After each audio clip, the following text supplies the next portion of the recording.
Hey Tony, Oceana here with G3 Agency. Here is that video that Brienne said that we would send over about how to get yourself in front of people searching for your services on Google, how a couple changes you can make to your site to start bringing in more customers. So the idea behind this is that we want you to have this information so that you can go out and do this yourself. You could even bring in another agency and do it. I mean, it's out of our hands at that point. Our goal is for you to be educated and to know your options and know how to get where you need to go. And the idea is, of course, every once in a while, somebody's going to come back and say, hey, can you help us with this? Because we don't have the time. We don't want to have to go find someone else who might know about it. We know you know what you're doing. So it comes around, for us, so don't worry. I don't expect anything in return for this video, but of course some feedback from you would be fantastic. Just letting us know if this was helpful and if there's anything that you wish we'd have gone into more or even less detail about. And if you can hear the piano, I don't know if you can hear it in the background, but it's not me trying to set the mood. That's actually, I work at home. That's my uncle downstairs playing the piano right now. So let's get in it. I'm going to try not to waste any time here because I know you're a busy person. So the first thing is your website's beautiful. There's absolutely nothing wrong with the design. In fact, I want to design websites that look like this. This is gorgeous. The only thing is I would increase the amount of words on your page. Google really uses the amount of words and what you talk about to decide whether you're an expert and whether you're more of an expert than your competition, because Google's goal is to put the people who have the answers in front of the people who have the questions. So you need to have the answers on your webpage in order to show up. So you want to write about things that your customers are going to want to know.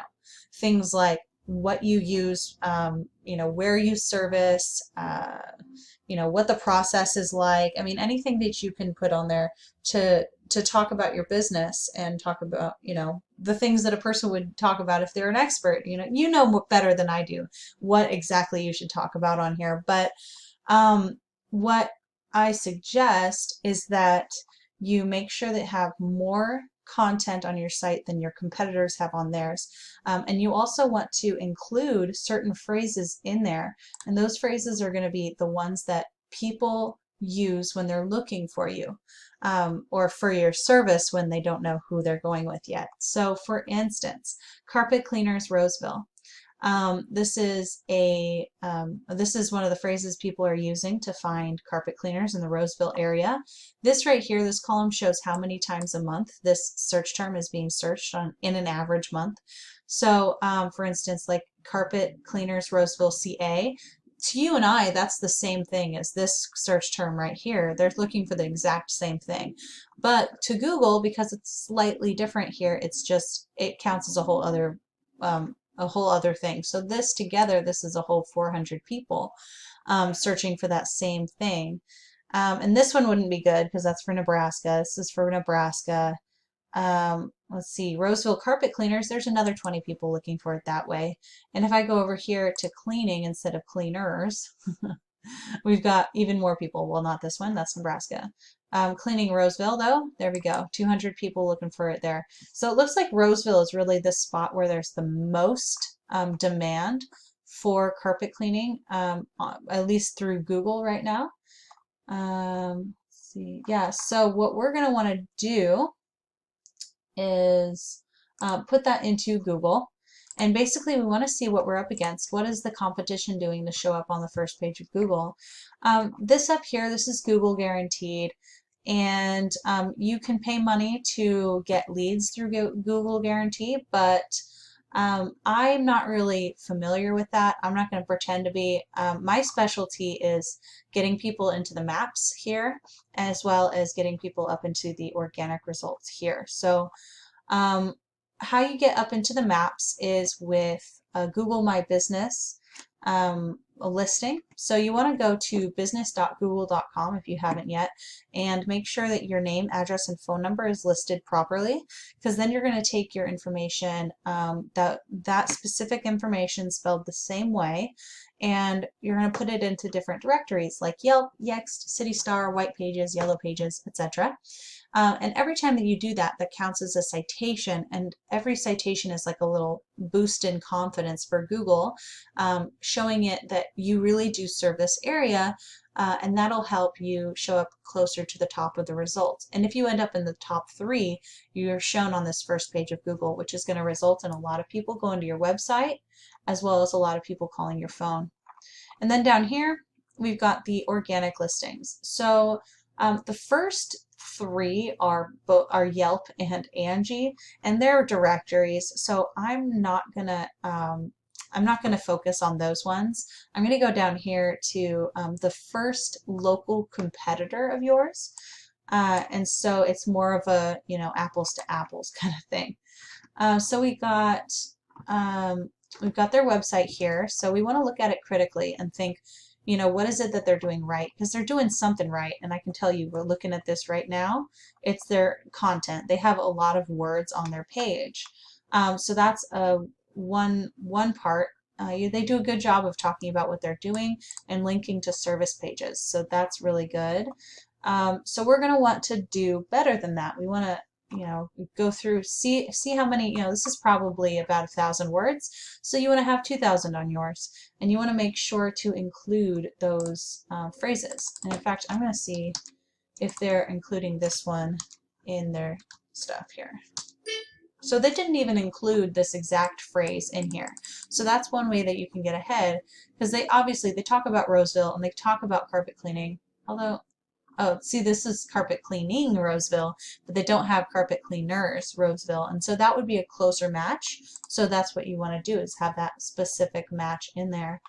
And then if I go over here, this is another function of that same tool that I got that list of keywords from, but this is a different function it has. It gives me a look at how a website's performing.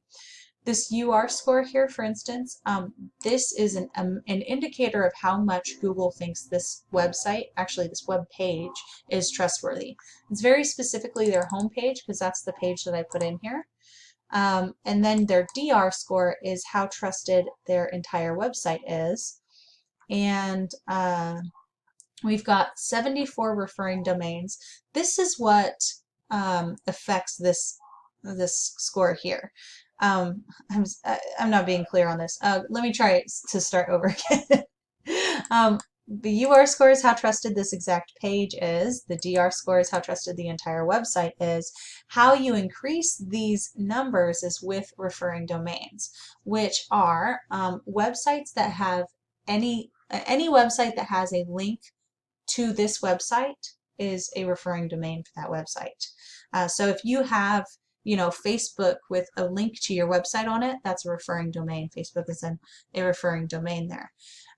So then we can click on this and actually see what websites have a link to your competitor's site, and we can see if any of them make sense for us as well. So I'm going to show you what a good backlink looks like, or a good referring domain, and what a bad one looks like. So for instance, this would be a really good example of a bad one.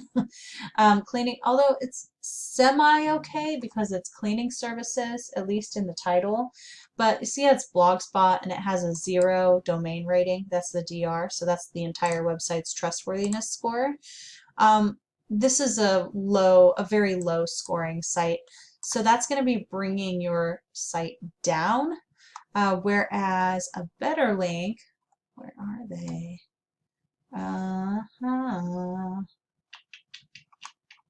Do they have any really good ones? Ooh, maybe on this one. What's this? easyInearticles.com might be a good one, although I'd like to see, oh, here's a good one. petworldonline.com is a pretty regular one, and it's still got a fairly low domain rating, but it's not so low that it's concerning. It's when you get those rows of zeros it becomes an issue. Oh, here's one, the Builder Market. So these guys regularly list